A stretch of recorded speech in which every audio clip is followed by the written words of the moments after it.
I wonder if there's going to be movement at 1 o'clock.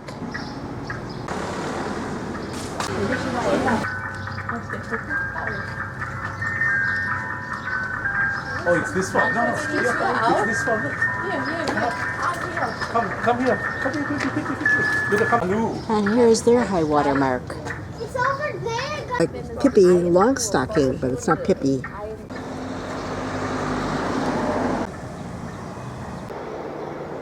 Bell tower was built in the 15th century, and because of its large gateway, it's conceivable it had a function in connection with the town fortification.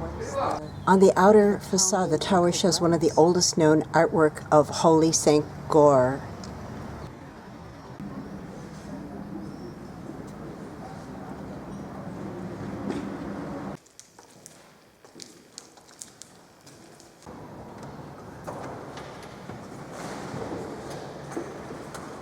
Back in the center is from approximately 1470.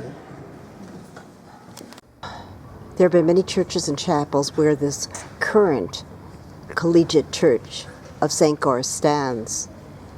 St. Goar originally had his hermitage underneath here, and supposedly his grave was situated.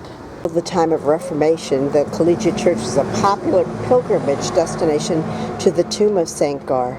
Late Gothic church with 3 naves and galleries and a western tower. It's a good example of Gothic churches on the Middle Rhine, and the Romanesque crypt hails from the 11th century, where the grave of Holy Goar is located and is the oldest part of the church today.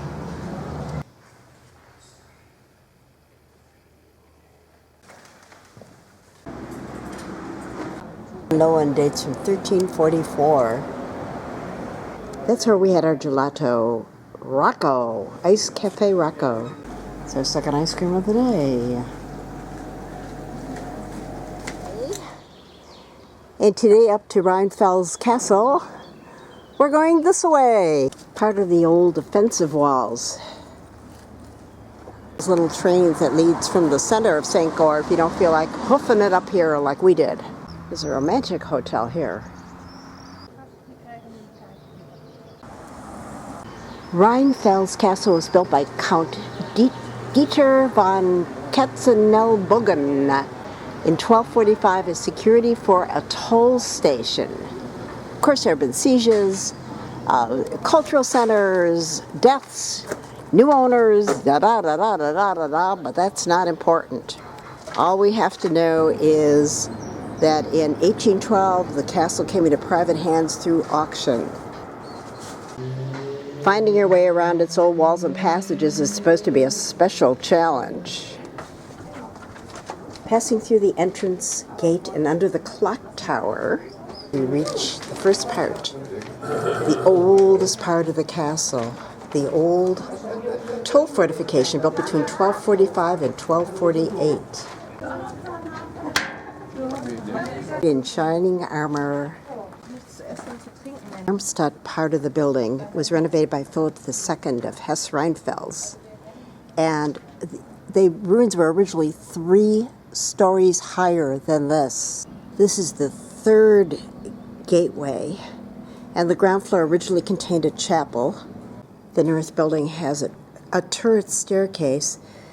The chapel and the adjacent vestry now house a local history museum. A great idea of what really went on in this huge castle fortification. Excavation has shown that the area now occupied by the city, St. Goar, was settled in Roman times. The later small settlement owes its name to the Holy St. Goar. Around the year 550, he settled here and founded a Christian almshouse, both for the poor and for travelers, and his grave later became a place of pilgrimage. Shipping on the Rhine has always been important prior to entering the dangerous currents and eddies of the Lorelei. Hard to believe that's what it looked like. Wow, this is as far as I can go. It's the inner courtyard of the castle, And in front is the massive wall of the medieval castle. And what would a fortress be without a brewery? Brauhaus. It's a 200-foot well of the 15th century. I don't see any water down there. It must be all dried up. And the stocks. Would you? So this area has been totally rebuilt, I think in 1997. Big cellar, the wine cellars, were built in the 15th century and used for storing wine and food supplies. Their walls are 4 meters thick. Wow. And in 1587, a huge barrel was erected here, keeping the wine for the soldiers stationed at Rheinfels Castle. Approximately 200,000 liters. Echo. Echo. Echo.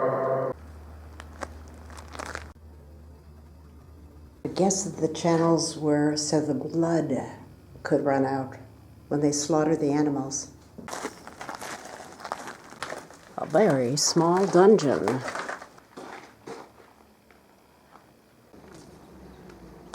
We're down in the moat.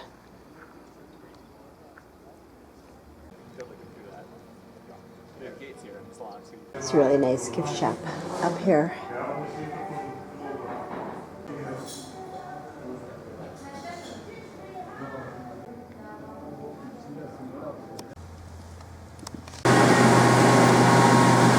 That's the easy way of getting up to the castle.